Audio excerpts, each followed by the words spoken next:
welcome. Studio The Hills.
I'm Alcendor. I roll with 5 Signs, Frank Hill Ensemble, Wavelab, whole crew, a bunch of different crews that have morphed and evolved and changed over the years. But it's a lot of, course, same people and a lot of new faces that create music.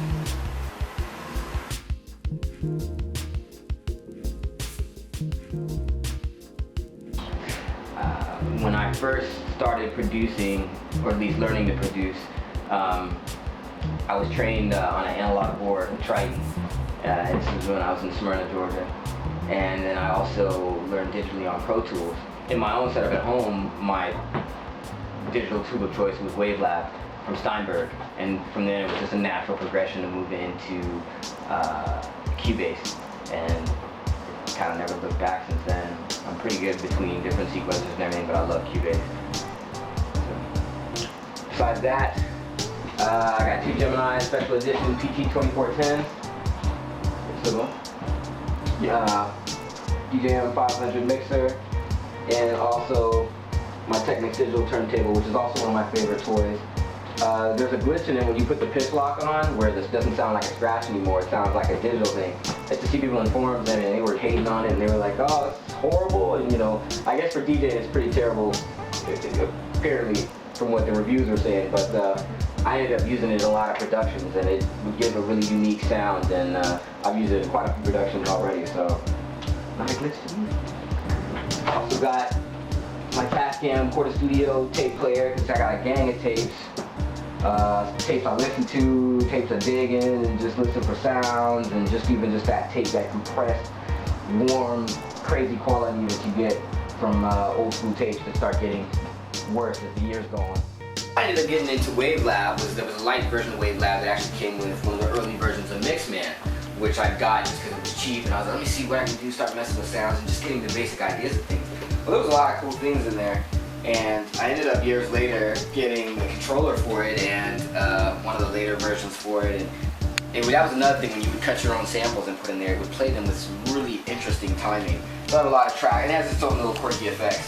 So I use that on occasion, and I also have an MPD-18 for triggering sounds and samples and whatnot.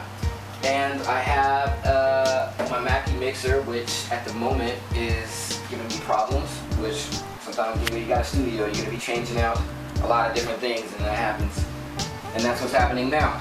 But other than that, everything else is working great. I love my monitors. They've been rock solid since the very beginning. They're Mackie HR824s.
in the studio.